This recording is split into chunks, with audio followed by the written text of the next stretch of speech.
শিক্ষার্থীদের জন্য 2025 সালে ষষ্ঠ শ্রেণীর ইংরেজি বইয়ের লেসন 9 হেলথ ইজ ওয়েলথ এর 30-31 পৃষ্ঠা সমাধান নিয়ে আজকে আলোচনা করব। Class 6 English first paper lesson 9 page 30 page 31 activity D E এবং E1 এর সমাধান করব আজকে। এই ভিডিও ডেসক্রিপশনে প্রত্যেকটি ক্লাসের প্লেলিস্টের লিংক দেওয়া আছে, সেখান থেকে তোমাদের যার যে বিষয়ের ভিডিও দরকার খুব সহজেই তোমরা দেখে নিতে পারবে। Page 30 activity D work with a partner, সহপাঠীর সাথে কাজ করো। Make a short conversation about each problem and its remedy in the box below. নিচের বক্সে প্রদত্ত প্রতিটি সমস্যা ও প্রতিষেধক সম্পর্কে একটি সংক্ষিপ্ত সংলাপ তৈরি করো। কি কি প্রবলেম এখানে রয়েছে? অ্যান ইনসেক্ট বাইট, পোকার কামড়, এ স্টোম্যাক, পেট ব্যথা, এ বার্ন, পোড়া, এ স্কিন ইনজুরি, ত্বকের সমস্যা। রেমেডি, প্রতিষেধক কি কি রয়েছে বা প্রতিকার কি কি রয়েছে? অ্যান্টিসেপটিক, জীবাণু ক্রিয়া নিরোধক পদার্থ। অ্যান্টাসিড, বার্নল অয়েন্টমেন্ট, বার্নল মলম, অ্যান্টিসেপটিক, জীবাণু ক্রিয়া নিরোধক পদার্থ। ঠিক আছে, দেখো একটা এখানে করে দেওয়া আছে। তো এ বলছে have you ever had an insect bite, তুমি কি কখনো পোকার কামড় খেয়েছো? তো বি বলছে oh yes I had one just last night actually, হ্যাঁ আমি আসলে গতকাল রাতে একবার খেয়েছিলাম। তো এ বলছে হোয়াট ডিড ইউ ডু, তুমি তখন কি করেছিলে? তো বি বলছে যে I put some antiseptic on it, আমি জীবাণু ক্রিয়া নিরোধক পদার্থ এখানে লাগিয়েছিলাম। ঠিক আছে, এভাবে করে বাকি তিনটা আমাদের করতে হবে। দেখো আমরা শুরু করি। নাম্বার 2, এ বলছে have you ever had stomach, তোমার কি কখনো পেট ব্যথা হয়েছে? তো বি বলছে oh yes I had it several times, ও হ্যাঁ কয়েকবার হয়েছিল। তখন এ বলছে হোয়াট ডিড ইউ ডু, তুমি কি করেছিলে? তো বি বলছে আই টুক অ্যান্টাসিড, যে আমি অ্যান্টাসিড খেয়েছিলাম। আচ্ছা 3 নাম্বার, এ বলছে have you ever had a burn, তুমি কি কখনো অগ্নিদগ্ধ হয়েছিলে? এটা অগ্নিদগ্ধ হবে। তো তখন বি বলছে oh yes I had a burn 2 months ago, হ্যাঁ 2 মাস আগে আমি অগ্নিদগ্ধ হয়েছিলাম। এ বলছে হোয়াট ডিড ইউ ডু, তুমি কি করেছিলে? I put some Burnol ointment on it, তখন বি বলছে যে আমি কিছু বার্নল মলম লাগিয়ে দিয়েছিলাম। 4 নাম্বার, এ বলছে have you ever had a skin injury, তোমার কি কখনো ত্বকহানি ঘটেছে? তো বি বলছে oh yes I had a skin injury 2 weeks ago, যে হ্যাঁ 2 সপ্তাহ আগে আমার ত্বকহানি ঘটেছিল। এ বলছে হোয়াট ডিড ইউ ডু, তুমি কি করেছিলে? Answer I put some antiseptic on it, আমি কিছু জীবাণু ক্রিয়া নিরোধক পদার্থ লাগিয়ে দিয়েছিলাম। ঠিক আছে, তো এভাবে করে হচ্ছে আমরা এই কাজটা সমাধান করলাম। তারপর ই নাম্বার অ্যাক্টিভিটিতে রয়েছে রিড দ্য টেক্সট, একটা টেক্সট আছে, এই পাঠ্যাংশটুকু তোমাদের হচ্ছে পড়তে বলা হয়েছে। তো আসলে এটা পড়ি আমরা, সাথে সাথে হচ্ছে বাংলায় অনুবাদটাও তোমাদের এখানে করে দিচ্ছি, মনোযোগ দিয়ে শুনো। এ প্রভাব সেজ হেলথ ইজ ওয়েলথ, প্রবাদ আছে স্বাস্থ্য সম্পদ। To keep healthy is to keep free from disease and anxiety, অর্থাৎ সুস্থ থাকা মানে হচ্ছে রোগ ব্যাধি ও উদ্বেগ উৎকণ্ঠা থেকে মুক্ত থাকা। এনজাইটি মানে কি? উদ্বেগ উৎকণ্ঠা। Good health is proper functioning of all body organs, সুস্বাস্থ্য বলতে দেহের সব অঙ্গ প্রত্যঙ্গের স্বাভাবিক ক্রিয়াশীলতাকে বোঝায়। প্রপার ফাংশনিং মানে কি? স্বাভাবিক ক্রিয়াশীলতা। It is also feeling well both in body and in mind, এটি বলতে দেহ মনের সুস্থতা বোধকে বোঝায়। People in good health are active, cheerful and happy, সুস্বাস্থ্যবান লোকজন অ্যাক্টিভ মানে সক্রিয়, চেয়ারফুল প্রফুল্ল এবং সুখী হয়। If you are healthy you can be happy and can help others in society as well, স্বাস্থ্যবান হলে তুমি সুখী হতে পারবে এবং সমাজের অন্যান্যদের সাহায্য সহযোগিতা করতে পারবে। To keep in good health we should be careful about hygiene, সুস্বাস্থ্য বজায় রাখতে আমাদের হাইজিন মানে স্বাস্থ্যবিধি সম্পর্কে জানা উচিত। The rules and practice of keeping good health are called hygiene, স্বাস্থ্যবিধি সম্পর্কে জানা যেহেতু উচিত, সুস্বাস্থ্য বজায় রাখার নিয়মাবলী এবং অনুশীলনকে কিন্তু স্বাস্থ্যবিধি বলা হয়।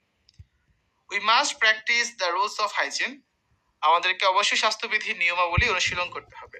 Proper food and nutrition, physical exercise, rest and sleep, cleanliness and proper medicine medicare are essential for good health, সঠিক খাদ্য ও পুষ্টি, শারীরিক ব্যায়াম, বিশ্রাম ও ঘুম, পরিচ্ছন্নতা ও সঠিক চিকিৎসা সেবা সুস্বাস্থ্যের জন্য অত্যাবশ্যক। পরের page 31, some important rules of good personal health are as follows, প্রত্যেক ব্যক্তির জন্য সুস্বাস্থ্য বজায় রাখার জন্য কিছু গুরুত্বপূর্ণ নিয়ম নিম্নরূপ। নাম্বার এ, ব্যালেন্স ডায়েট, সুষম খাদ্য। Our food should contain correct proportion of carbohydrates, fat, protein, vitamins, minerals and water in it, আমাদের খাদ্যে শর্করা, স্নেহ, আমিষ, ভিটামিন বা খাদ্যপ্রাণ, খনিজ পদার্থ এবং পানি সঠিক মাত্রায় থাকা উচিত। বি, পার্সোনাল হাইজিন, ব্যক্তিগত স্বাস্থ্যবিধি। We should follow the personal health practices such as আমাদের ব্যক্তিগত স্বাস্থ্যবিধি অনুসরণ করা উচিত, যেমন wash your hands before eating, খাওয়ার পূর্বে হাত ধুয়ে নাও। Bath regularly and wear clean clothes, নিয়মিত গোসল করো এবং পরিষ্কার পরিচ্ছন্ন কাপড় চোপড় পরিধান করো। Brush your teeth twice regularly, নিয়মিত 2বার করে দাঁত মাজো। Do not let your nails grow long, cut them regularly, তোমার নখকে লম্বা হতে দিও না, এগুলো নিয়মিত কাটো। Wash your feet and hands before going to bed, ঘুমাতে যাওয়ার আগে তোমার হাত পা পরিষ্কার করো। Number C, cleaning household, ঘরবাড়ি পরিষ্কার করুন। We should keep our household and environment clean, আমাদের ঘরবাড়ি এবং পরিবেশ পরিষ্কার পরিচ্ছন্ন রাখা উচিত। G number, taking clean food and water, পরিষ্কার পরিচ্ছন্ন খাবার ও পানি গ্রহণ। Our food should be fresh, clean and properly cooked and water should be pure, আমাদের খাদ্য টাটকা, পরিষ্কার পরিচ্ছন্ন এবং যথাযথভাবে রন্ধনকৃত হওয়া উচিত, আর পানি বিশুদ্ধ হওয়া উচিত।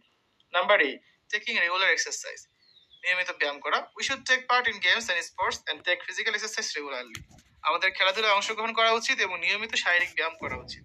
Number F, taking regular sleep and rest, নিয়মিত ঘুম ও বিশ্রাম নেওয়া। We should sleep properly and take proper rest, আমাদেরকে ঠিকমতো ঘুমানো উচিত এবং যথাযথ বিশ্রাম নেওয়া উচিত। ঠিক আছে, এরপর যে আমরা পরবর্তী অ্যাক্টিভিটি E1 নিয়ে আলোচনা করব। অ্যান্সার দ্য ফলোইং কোয়েশ্চেনস, এখানে মোট 4টা প্রশ্ন আছে, এগুলোর উত্তর দেখবো আমরা। What do you mean by hygiene, what are essential for good health, what do you mean by balance diet, what are the rules of personal hygiene. দেখো, ফার্স্ট যে কোয়েশ্চেনটা আছে, what do you mean by hygiene, স্বাস্থ্যবিধি বলতে আমরা কি বুঝি? তো অ্যান্সারে লেখা যেতে পারে, by hygiene we mean the rules and practices of keeping good health, স্বাস্থ্যবিধি বলতে আমরা সুস্বাস্থ্য বজায় রাখার নিয়মাবলী এবং অনুশীলন কি বুঝি। Question number 2, what are essential for good health, সুস্বাস্থ্যের জন্য আমাদের কি কি অত্যাবশ্যক? এর অ্যান্সারটা হবে, proper food and nutrition, physical exercise, rest and sleep, cleanliness and proper medicare are essential for good health. সুস্বাস্থ্যের জন্য সঠিক খাদ্য ও পুষ্টি, শারীরিক ব্যায়াম, বিশ্রাম ও ঘুম, পরিচ্ছন্নতা ও যথাযথ চিকিৎসা সেবা অত্যাবশ্যক। Question number 3, what do you mean by balanced diet, সুষম খাদ্য বলতে আমরা কি বুঝি? Balanced diet means that food which contains correct proportion of carbohydrates, fat, protein, vitamins, minerals and water. সুষম খাদ্য বলতে আমরা সে খাবারকে বোঝাই যাতে শর্করা, স্নেহ, আমিষ, খাদ্যপ্রাণ বা ভিটামিন, খনিজ পদার্থ ও পানির সঠিক অনুপাত বিরাজমান থাকে। Last question number 4, what are the rules of personal hygiene, ব্যক্তিগত স্বাস্থ্যবিধির নিয়মগুলো কি কি? There are some rules of personal hygiene, this are as follows. ব্যক্তিগত স্বাস্থ্যবিধির কিছু নিয়ম রয়েছে, এগুলো যেমন wash your hands before eating, খাওয়ার পূর্বে হাত ধুয়ে নাও। Bath regularly and wear clean clothes, নিয়মিত গোসল করো এবং পরিষ্কার পরিচ্ছন্ন কাপড় পরো। ব্রাশ ইউর টিথ রেগুলারলি, নিয়মিত দাঁত মাজো। Brush hair, clean eyes, ears and nails, চুল আঁচড়াও, চোখ কান ও নখ পরিষ্কার পরিচ্ছন্ন রাখো। ঠিক আছে, এই আজকে আলোচনা। আগামী ক্লাসে আমরা অ্যাক্টিভিটি F1, F2 এগুলো নিয়ে আলোচনা করব। শিক্ষার্থীরা, এতক্ষণ তোমরা দেখলে 2025 সালে ষষ্ঠ শ্রেণীর ইংরেজি বই